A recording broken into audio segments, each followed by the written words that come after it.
Bien, vamos a hablar de Cecil Beaton. Yo le he apellidado un poco el aristócrata del glamour. Eh, y este fotógrafo ha sido un poco seleccionado en parte por su relación también con el mundo del cine y por lo tanto tocando algo tangencialmente la sesión de hoy. Viendo algunas de las escenas y los comentarios de José Benito, me recuerda un poco a una fotógrafa que ya vimos aquí, que es Leni Riefenstahl, que algunas de esas cosas las inventó ella. Es decir, los travelings y las cámaras con rueda, ella fue pionera en esos documentales sobre la época nazi y los Juegos Olímpicos en Alemania. Bien, vamos a hablar de este hombre, será un dandy. Fijaos una cita que introducimos, como siempre, me gusta cuando es posible encontrarla alguna interesante. Sé audaz, sé diferente, sé práctico, sé cualquier cosa que haga valer la integridad de tu propósito y tu visión imaginativa, en contra de los que juegan sobre seguro, de las criaturas de lugares comunes, de los esclavos del ordinario. En definitiva, improvisar, tratar de buscar nuevas experiencias, algo absolutamente válido y aplicable también para la fotografía. Bien, algunos apuntes biográficos. Sir Cecil Walter Hardy Beaton nació en Inglaterra en 1904. Es un dandy, un gentleman, el paradigma del caballero inglés. Y fue el fotógrafo, pues en aquella época, como hoy lo serían otros, como pues seguramente Annie Leibovitz y otros, el fotógrafo de los famosos, de los ricos, de la aristocracia y de la familia real británica. Quizás eso es lo que le da tanta fama y es recordado esencialmente por eso. Con 11 años ya tiene una Kodak A3, su niñera le enseña algunos secretos y parece ser que las primeras fotografías que toma a los 11 años las revelaba ella en el cuarto de baño. Su padre gozaba de una posición saludable y él estudió arquitectura, arte e historia, algo importante también en su obra, y se plasma, como veremos, aunque si bien no llegó a concluir sus estudios universitarios. Y con 23 años, sorprendentemente, o quizás por su precocidad en el manejo de la cámara, ya empieza a trabajar para Vogue como como dibujante, y al año ya como fotógrafo freelance en la revista. También trabajó para Vanity Fair, para Condé Nast, etc. Bien, aquí vemos un retrato de Marlon Brando. Y viajó a caballo constantemente entre los Estados Unidos e Inglaterra y realizó, pues como vemos ahí, fotos de Winston Churchill, de Pablo Picasso, de María Callas, de grandes actrices, de Deborah Kerr, de Audrey Hepburn, a la que por cierto ponía verde en sus memorias, decía que era una intérprete mecánica y además horrible, sin maquillaje, era tremendamente fea según él dice, y no sabe, ni siquiera llega a explicarse cómo era capaz de exhibirse en público, según parece ser cuenta él. En fin, la puso verde. Era un tío con un gran sentido del humor, parece ser, y el alma de la fiesta también, en cierta medida. Bueno, sin embargo, desde el punto de vista técnico, parece ser, según dicen, su habilidad no es excesivamente buena, no destaca por su habilidad técnica, pero donde sí destaca es en la puesta en escena, en la escenografía, en los decorados, en el maquillaje, en el ambiente, y lo vamos a ver. También hizo reportajes durante la Segunda Guerra Mundial, como la mayor parte de los fotógrafos que viven en este convulso periodo en Europa y en Estados Unidos. Y aquí vemos pues un retrato de Sir Winston Churchill en su despacho. He puesto estos dos formatos porque a veces es difícil encontrar la fotografía original. Yo creo que es la misma, según vemos, por la iluminación, por la pose, por muchos detalles, pero hay recortes, con lo cual, si no tienes el archivo original, a veces no sabes cuál es el original, cuál es el recorte del autor y cuál es el que libremente alguno ha decidido colgar en Internet, fruto de esas manipulaciones posteriores que yo desde luego rechazo plenamente. El autor hace una foto y hay que respetarla como tal, creo. Aquí le vemos a él, vemos también su sentido del humor, viaja a Hollywood y veremos después un par de fotografías sobre My Fair Lady y Gigi que le consagran precisamente para la posteridad dos obras maestras del cine y por las cuales ganó además 2 Oscars. Fue nombrado Caballero de la Orden del Imperio Británico en 1972, claro, no podía ser de otra manera. Si fotografió a la familia real británica en agradecimiento, pues no iba a ser de otra manera. El gran amor de su vida fue un coleccionista de arte, tuvo romances y aventuras con hombres y también con mujeres, entre ellas con Greta Garbo, con la que incluso se dice que quería casarse, pero ella al hacer pública su relación le rechaza y finalmente no llegan a contraer matrimonio, aunque su amistad perduró a lo largo de los años. Bueno, aquí vemos pues, la aristocracia victoriana y el glamour. Él es un estudioso además de la pintura y del arte de la época victoriana, y eso se refleja especialmente en los trajes, en la escenografía, como vemos en esta fotografía. Y ahí vemos, bueno, cuando veáis la presentación o el PDF más tranquilamente, pues podéis buscar información sobre esos fotógrafos del siglo XIX. María Callas, en una fotografía de 1957, con un ligero contrapicado, una pose además muy clásica, muy repetida.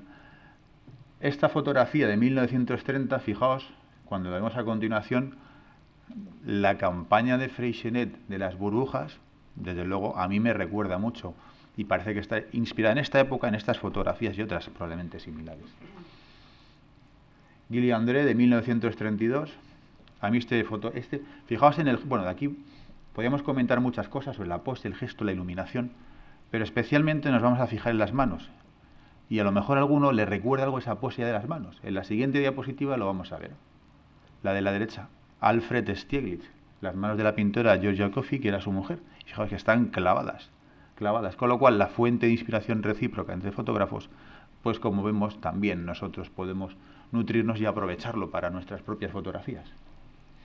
Greta Garbo, en 1946, una mujer a la que fotografía profusamente, una mujer de gran belleza y una actriz recordada por muchas películas, especialmente, por ejemplo, por Ninochka, una película que podemos, ya que hablamos de cine también un poco, pues podemos verla otra vez. Las hermanas, esta sí que es sorprendente, de 1950, fijaos, sorpresa, un cuadro de un pintor nacido creo que es en Florencia, en Italia, de origen americano y que se afinca después en Inglaterra. Fijaos, alrededor, inspiración clarísimamente en la pintura. En la foto de la derecha, en su foto, yo personalmente detecto en el flash, por ejemplo, el uso del flash en el cuadro que está ahí al fondo, pues quizás se ha pasado un poquito, nos está devolviendo un exceso de iluminación que molesta. Pero en cualquier caso, es un elemento pues que a lo mejor no controlo en esa misma fotografía, o quizás hay otras más de la serie, no lo sé. Orson Welles, de 1942, cuando hablamos de Arnold Newman decíamos que inventó la fotografía de ambiente o el retrato ambiental. Bueno, pues aquí ya vemos que esta foto es muy característica y creo que retrata muy bien a Orson Welles. Cecil Day-Lewis, podemos incluso ver nuevamente Arnold Newman, cuando vemos aquella foto de Marge Ernst sentado en la silla con el humo y una pose parecida también fumando. Bueno, pues yo veo ciertas analogías o similitudes. Marilyn Monroe, un personaje retratado hasta la saciedad, nuevamente por otro fotógrafo, y aquí vemos algunas muy copiadas y muy repetidas. La foto de la izquierda, en cierta manera, a mí me recuerda a la película esta, ¿cómo se llama? La de los pétalos de rosa. American Beauty, ¿verdad? Y fijaos además la colcha, una geisha, como una analogía, una referencia también a una foto medida, meditada, pensada y copiada hasta la saciedad. Marlene Dietrich, una mujer muy fotogénica que sabía posar elegantemente ante la cámara, y nuevamente pues la vemos aquí en esta pose tan impactante, con esa mirada tan particular y tan peculiar. Liz Taylor, una de las mujeres más hermosas de la historia del cine y de la humanidad seguramente, y aquí, bueno, pues en 3 fotografías del genial Cecil Beaton. Mick Jagger, fijaos la diferencia y el variado elenco de personajes que retrató, en este caso con una iluminación nadir desde abajo, como veis, con un Mick Jagger prácticamente irreconocible, ¿no? Bueno, esto es un libro que está a la venta, a mí me ha llamado la atención, Fotografía en color o Scrapbook. Ese es Pablo Picasso.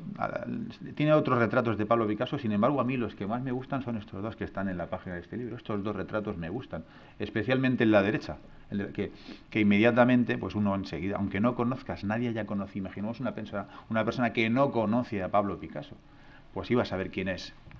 Y este es el libro, que se basa en una recopilación, collage, fotografías de recortes, y con una composición pues un tanto desigual, heterogénea, incluso caótica, me atrevería a decir, pero tiene su público. No es personalmente lo que más me guste, pero bueno. Fotografías en color, también hizo pues numerosas fotografías en color. Vogue, la fecha está mal, no es de 1930, y Greta Garbo a la derecha. Vestidos de noche, de Vogue, de 1948. Esto lo hace hoy, por ejemplo, Leibovitz en la serie de fotografías de María Antonieta, donde se lleva estos ropajes. Esta fotografía además fue un hito en su época y fue considerada una obra maestra. Barbara Streisand, de 1970.